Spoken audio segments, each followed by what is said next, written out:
Hello students, welcome to Chaturvedi coaching classes. मैं आर.एल. Chaturvedi, assistant professor of chemistry. तो students, आज के इस लेक्चर में मैं आप लोगों के सामने डिस्कशन करूंगा एचएससीबी सिद्धांत या पियर्सन सिद्धांत के बारे में। और आज के इस लेक्चर में इस टॉपिक को मैं आप लोगों के लिए बिल्कुल कंप्लीट करवा दूंगा। देखो, मैं आप लोगों के लिए बता देता हूं, आज का लेक्चर आप लोगों के लिए बहुत इंपॉर्टेंट लेक्चर है, क्योंकि ये पूरी यूनिट आज के इस लेक्चर पर टिकी हुई है। इसलिए आज के इस लेक्चर को आप लोग ध्यान से समझ कर चलना। मैं आज के इस लेक्चर को आप लोगों के लिए बहुत शानदार तरीका से एक्सप्लेन करूंगा, तो मेरे साथ आप लोग वीडियो में लास्ट तक बने रहना। देखो, एक बार फिर से मैं आप लोगों के लिए बता देता हूं, आज के लेक्चर में जो मैं डिस्कशन करने वाला हूं, वो मैं डिस्कशन करने वाला हूं एचएससीबी सिद्धांत या पियर्सन सिद्धांत के बारे में। ठीक है ना।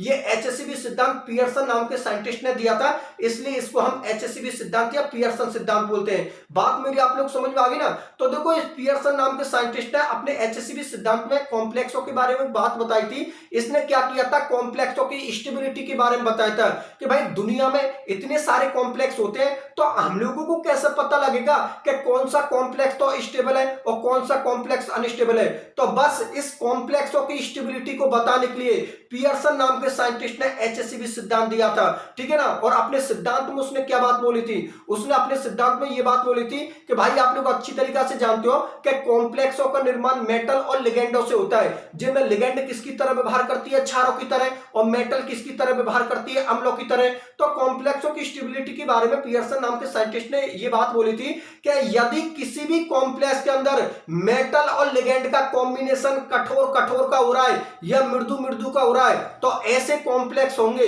वो कॉम्प्लेक्स क्या होंगे, स्थायी होंगे, अर्थात स्टेबल होंगे।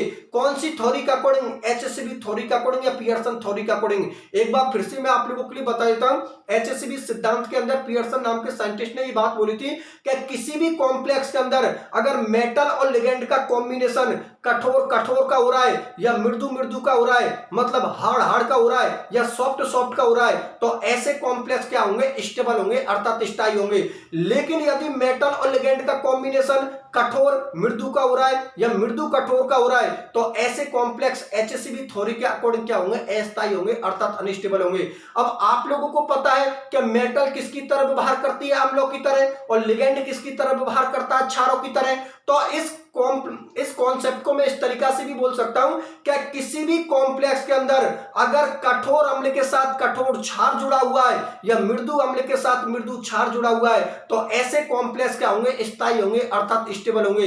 लेकिन यदि कठोर अम्ल के साथ मृदु क्षार जुड़ा हुआ है या मृदु अम्ल के साथ कठोर क्षार जुड़ा हुआ है, तो ऐसे कॉम्प्लेक्स अस्थायी होंगे, अर्थात अनस्टेबल होंगे।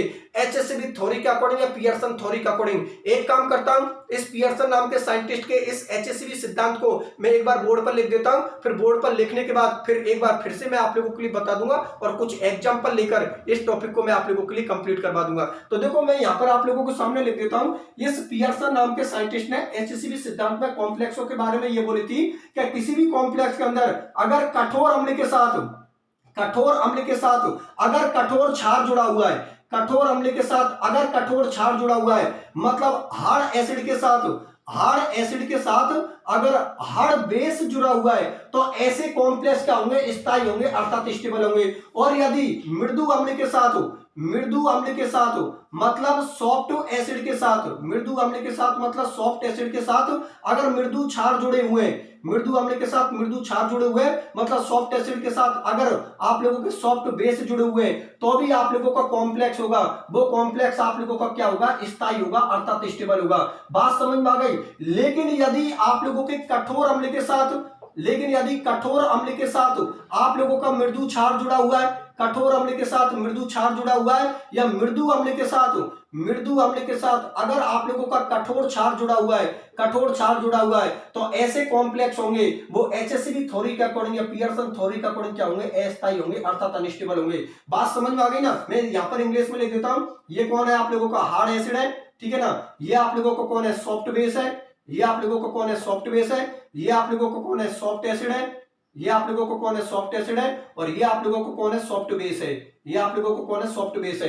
एक बार फिर से मैं आप लोगों के सामने एक्सप्लेन कर देता हूं, देखो ध्यान से समझना। एचएससीबी सिद्धांत को पियर्सन नाम के साइंटिस्ट ने दिया था और इसका टारगेट था, इसने कॉम्प्लेक्सों की स्टेबिलिटी के बारे में बताया था। इसने ये बात बोली थी कि किसी भी कॉम्प्लेक्स के अंदर अगर कठोर अम्ल के साथ कठोर क्षार जुड़ा हुआ है या मृदु अम्ल के साथ मृदु क्षार जुड़ा हुआ है तो ऐसे कॉम्प्लेक्स क्या होते हैं, स्थायी होते हैं अर्थात स्टेबल होते हैं। ऐसे कॉम्प्लेक्स स्थायी होते हैं अर्थात स्टेबल होते हैं। लेकिन यदि मेटल और लिगेंड का कॉम्बिनेशन इस तरीका से हो रहा है कि कठोर अम्ल के साथ अगर आप लोगों के मृदु क्षार जुड़े हुए हैं या मृदु अम्ल के साथ अगर कठोर क्षार जुड़े हुए हैं तो ऐसा कॉम्बिनेशन या ऐसे कॉम्प्लेक्स होंगे वो क्या होंगे, अस्थायी होंगे अर्थात अनस्टेबल होंगे। बात समझ में आ गई? अब सुनो मेरी बात, इन चारों कॉन्सेप्टों को एक्सप्लेन करने के लिए मैं यहां पर आप लोगों के सामने 4 एग्जांपल ले रहा हूं। उन 4 एग्जांपलों से ये चारों कॉन्सेप्ट आप लोगों के क्लियर हो जाएंगे। चलो ठीक है, मैं एग्जांपल नंबर फर्स्ट ले रहा हूं, ध्यान से समझना। एक एक एग्जांपल को आप लोग ध्यान से समझना। एग्जांपल नंबर मैंने फर्स्ट आप लोगों के सामने लिया है, यहां पर मैंने आप लोगों के सामने ले लिया COF6-3, ठीक है ना, COF6-3। अब हम लोगों को यह पता लगाना है कि जो COF6-3 है आप लोगों का संकुल है, ये स्थायी है या अस्थायी है, मतलब ये कॉम्प्लेक्स स्टेबल है क्या अनस्टेबल है, इसको हम एचएससीबी सिद्धांत के आधार पर देखेंगे। चलो ठीक है, बहुत अच्छी बात है, बहुत अच्छी बात है। तो अब हम इनका क्या करते हैं, क्लासिफिकेशन करते हैं। तो देखो, इससे पहले वाले लेक्चर में मैंने मेटल और लिगेंड का क्लासिफिकेशन करना आप लोगों के लिए बताया था कि किस तरीका से आप पहचान करोगे कि मेटल आप लोगों की कठोर है मृदु या लिगेंड आप लोगों को कठोर है मृदु। तो मैंने आप लोगों से एक बात बोली थी कि जब भी मेटल और लिगेंड को क्लासीफाई कर रहे हो तो सबसे पहले आप लोग पता लगाना लिगेंड का, क्योंकि लिगेंडों की पहचान करना बहुत आसान है। लिगेंडों की पहचान करने के लिए मैंने एक ट्रिक बताई थी कि किसी भी लिगेंड के अंदर अगर मेटल, किसी भी लिगेंड के अंदर अगर मेटल को इलेक्ट्रॉन डोनेट फ्लोरीन कर रहा है, ऑक्सीजन कर रहा है, नाइट्रोजन कर रहा है, तो वो सभी लिगेंड कठोर क्षार की तरह व्यवहार करते हैं और इनके अलावा कोई और प्रेजेंट हुआ वो सभी मृदु क्षार अर्थात सॉफ्ट बेस की तरह व्यवहार करते हैं। तो जैसे ही इस कॉम्प्लेक्स में हम लोगों ने देखा कि कोबाल्ट मेटल के साथ फ्लोरीन जुड़ा हुआ है, फ्लोरीन को देखते ही हम लोग समझ गए कि फ्लोरीन की विद्युत ऋणता, फ्लोरीन की इलेक्ट्रोनेगेटिविटी बहुत ज्यादा होती है और यहां पर जो फ्लोरीन लिगेंड है आप लोगों का F- लिगेंड है, ये आप लोगों का कठोर क्षार की तरह व्यवहार कर रहा है अर्थात ये आप लोगों का हार्ड बेस की तरह व्यवहार कर रहा है, कठोर क्षार की तरह व्यवहार कर रहा है अर्थात हार्ड बेस की तरह व्यवहार कर रहा है। अब बात मैं यहां पर कोबाल्ट की कर रहा हूं, तो देखो यहां पर जो कोबाल्ट की ऑक्सीडेशन स्टेट है वो कितनी है, +3। कोबाल्ट आप लोगों को पता मेटल है और मेटल किसकी तरह व्यवहार कर रही है, अम्ल की तरह। इससे पहले वाले लेक्चर में मैंने सारी चीजें आप लोगों के लिए एक्सप्लेन कर दी। कोबाल्ट की ऑक्सीडेशन स्टेट कितनी है, +3। कोबाल्ट की +3 ऑक्सीडेशन स्टेट में इसकी जो डी ऑर्बिटल है उसमें इलेक्ट्रॉन कितने हैं, 6 इलेक्ट्रॉन प्रेजेंट है। और इससे पहले वाले लेक्चर में मेटल की पहचान करने के लिए मैंने आप लोगों के लिए क्या बात बताई थी कि डी ब्लॉक की किसी भी मेटल में अगर उसका कॉन्फ़िगरेशन D1 से D9 का है या फिर उसका D0 कॉन्फ़िगरेशन है तो वो सभी मेटल किसकी तरह व्यवहार करती है, कठोर अम्ल की तरह अर्थात हार्ड एसिड की तरह। तो हम लोगों ने देखा कि कोबाल्ट की +3 ऑक्सीडेशन स्टेट में डी ऑर्बिटल में कितने इलेक्ट्रॉन है, 6 इलेक्ट्रॉन प्रेजेंट है। तो कॉमन सी बात है, यहां पर ये किसकी तरह व्यवहार कर रहा है, कठोर अम्ल की तरह, कठोर अम्ल की तरह मतलब हार्ड एसिड की तरह व्यवहार कर रहा है, ठीक है ना। ये CO+3 हार्ड एसिड की तरह व्यवहार करता है। और एचएससीबी थ्योरी के अकॉर्डिंग अगर मेटल और लिगेंड का कॉम्बिनेशन, कॉम्प्लेक्स के अंदर मेटल और लिगेंड का कॉम्बिनेशन अगर कठोर कठोर का हुआ, क्योंकि मेटल किसकी तरह व्यवहार कर रही है, अम्ल की तरह, और लिगेंड किसकी तरह व्यवहार कर रहा है, क्षार की तरह, तो ऐसे भी बोल सकता हूं कि कॉम्प्लेक्स के अंदर अगर कठोर अम्ल के साथ कठोर क्षार जुड़ा हुआ है तो ऐसे कॉम्प्लेक्स क्या होते हैं, स्टेबल होते हैं अर्थात स्थायी होते हैं। तो ये कॉम्प्लेक्स आप लोगों का एचएससीबी थ्योरी के अकॉर्डिंग क्या होगा, स्थायी होगा अर्थात स्टेबल होगा, क्योंकि इसके अंदर जो मेटल और लिगेंड का कॉम्बिनेशन हो रहा है या अम्ल और क्षार का जो कॉम्बिनेशन हो रहा है वो क्या हो रहा है, कठोर कठोर का हो रहा है अर्थात हार्ड हार्ड का हो रहा है। तो पियर्सन थ्योरी के अकॉर्डिंग या एचएससीबी थ्योरी के अकॉर्डिंग ये कॉम्प्लेक्स आप लोगों का क्या होगा, स्टेबल होगा। बात समझ में आ गई? ये कॉन्सेप्ट इस एग्जांपल के साथ आप लोगों का क्लियर हो गया है। चलो मैं इस वाले का एग्जांपल ले लेता हूं। तो देखो इस वाले कॉन्सेप्ट को एक्सप्लेन करने के लिए मैं यहां पर एग्जांपल ले रहा हूं आप लोगों के लिए। यहां पर एग्जांपल नंबर मैं सेकंड ले रहा हूं आप लोगों के लिए। एग्जांपल नंबर सेकंड में मैं आप लोगों के सामने ले लेता हूं AgI2-, ठीक है ना, AgI2-। इस कॉम्प्लेक्स के अंदर हम पता लगाएंगे कि ये कॉम्प्लेक्स स्टेबल है क्या अनस्टेबल है, तो इसका भी पता हम एचएससीबी सिद्धांत के आधार पर लगा सकते हैं। चलो ठीक है, इसकी क्लासिफाई करते हैं मेटल और लिगेंड का।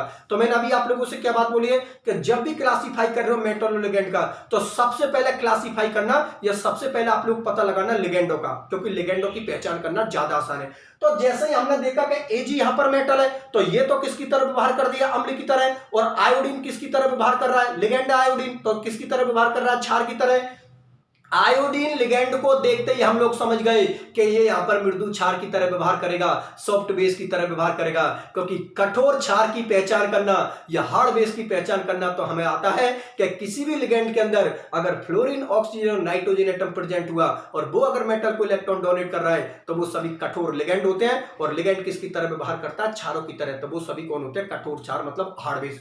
आयोडीन को देखते ही हम लोग समझ गए कि आयोडीन का जो नेचर होता है वो क्या होता है? मृदु क्षार होता है। आयोडीन कौन होता है? मृदु क्षार होता है, अर्थात ये कौन होता है? आप लोगों का सॉफ्ट बेस होता है। चलो ठीक है, अब बात मैं करता हूं Ag की। तो यहां पर जो Ag होती है उसकी ऑक्सीडेशन स्टेट कितनी है? +1। अब Ag यहां पर +1 ऑक्सीडेशन स्टेट में इसकी d ऑर्बिटल में 10 इलेक्ट्रॉन प्रेजेंट होते हैं। Ag की +1 ऑक्सीडेशन स्टेट में जो d ऑर्बिटल है उसमें 10 इलेक्ट्रॉन प्रेजेंट होते हैं। और हम अच्छी तरीका से जानते हैं कि जब मेटल की d ऑर्बिटल में 10 इलेक्ट्रॉन प्रेजेंट होते हैं तो वो मृदु अम्ल की तरह व्यवहार करती है, अर्थात सॉफ्ट एसिड की तरह व्यवहार करती है। इस चीज को मैंने आप लोगों के जिससे पहले वाले लेक्चर में बताया था कि अगर किसी भी मेटल का कॉन्फ़िगरेशन D1 से D9 का है या D0 कॉन्फ़िगरेशन है, वो सभी मेटल कठोर अम्ल की तरह व्यवहार करते हैं। लेकिन यदि किसी भी मेटल का या उसके आयन का अगर कॉन्फ़िगरेशन D10 है, मतलब उसकी d ऑर्बिटल कंप्लीट रूप से भरी हुई है या उसका D10 कॉन्फ़िगरेशन है, तो वो सभी मृदु अम्ल की तरह व्यवहार करेंगी।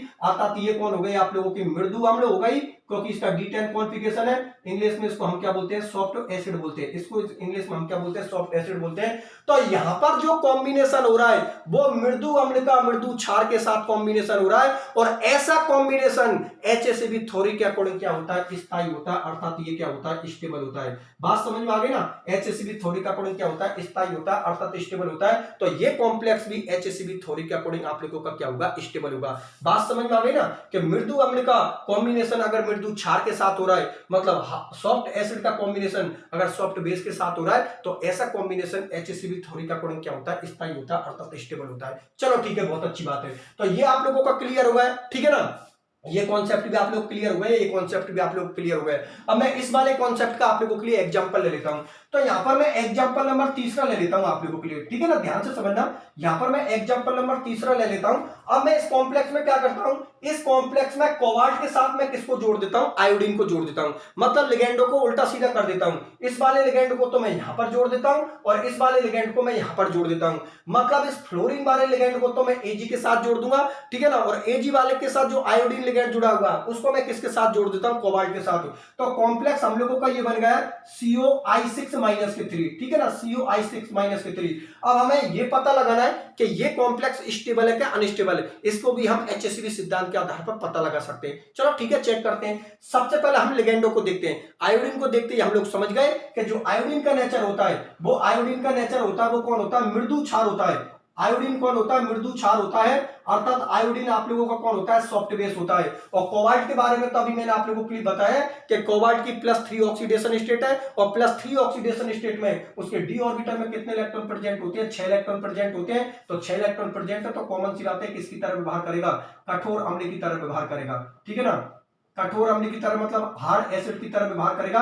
और आप लोग अच्छी तरीका से जानते हो कि HACB थ्योरी के अकॉर्डिंग अगर मेटल और लिगेंड का कॉम्बिनेशन या अम्ल और क्षार का कॉम्बिनेशन अगर कठोर अम्ल का मृदु क्षार के साथ कॉम्बिनेशन हो रहा है तो ऐसा कॉम्बिनेशन HACB थ्योरी के अकॉर्डिंग क्या होता है? अस्थायी होता है, अर्थात ये कॉम्बिनेशन आप लोगों का क्या होता है? अनस्टेबल होता है। मेरी बात आप लोग समझ में आ गई ना? ये कॉम्बिनेशन आप लोगों का क्या होगा? अस्थायी होगा, अर्थात अनस्टेबल होगा। बात समझ में आ गई? चलो ठीक है, एक एग्जांपल और लेता हूं मैं आप लोगों के लिए। अब आप लोगों के कितने कॉन्सेप्ट क्लियर हो गए? 3 कॉन्सेप्ट क्लियर हो गए। ये वाले कॉन्सेप्ट मैंने आप लोगों के लिए एक्सप्लेन कर दिया इस वाले एग्जांपल के साथ, ठीक है ना? एग्जांपल नंबर फर्स्ट के साथ मैंने आप लोगों का पहला कॉन्सेप्ट क्लियर कर दिया। एग्जांपल नंबर आप लोगों का इस सेकंड के साथ ये वाला कॉन्सेप्ट भी मैंने आप लोगों को क्लियर कर दिया। एग्जांपल नंबर आप लोगों के इस थर्ड के साथ ये वाला कॉन्सेप्ट भी मैंने आप लोगों के लिए क्लियर कर दिया। अब मैं नीचे वाले कॉन्सेप्ट को और बता देता हूं एग्जांपल के साथ। तो मैं एक काम करता हूं, इस Ag मेटल के साथ मैं किसको जोड़ देता हूं? फ्लोरीन को जोड़ देता हूं। तो आप लोगों का जो एग्जांपल नंबर 4 वो ये बना है AgF2-, ठीक है ना? AgF2-। चलो ठीक है, बहुत अच्छी बात है।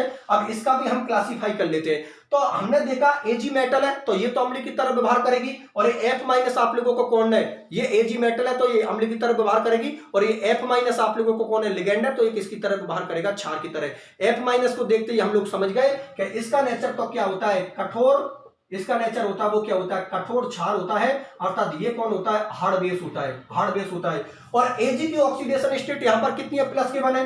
Ag की ऑक्सीडेशन स्टेट कितनी है, प्लस के वन। और मैंने अभी आप लोगों के लिए क्या बात बताई है कि Ag की +1 ऑक्सीडेशन स्टेट में उसकी जो d ऑर्बिटल होती है उसमें कितने इलेक्ट्रॉन प्रेजेंट होते हैं, 10 इलेक्ट्रॉन प्रेजेंट होते हैं। तो 10 इलेक्ट्रॉन प्रेजेंट होंगे तो जो Ag मेटल है वो किसकी तरह व्यवहार करेगी, मृदु अम्ल की तरह, अर्थात ये हो गई आप लोगों की सॉफ्ट एसिड हो गया, ये आप लोगों को कौन हो गया, सॉफ्ट एसिड हो गया। तो HCl थ्योरी के अकॉर्डिंग जो मृदु कठोर का मतलब सॉफ्ट हार्ड का जो कॉम्बिनेशन है, ये कॉम्बिनेशन HCl थ्योरी के अकॉर्डिंग क्या होगा, अस्थायी होगा, अर्थात अनस्टेबल होगा।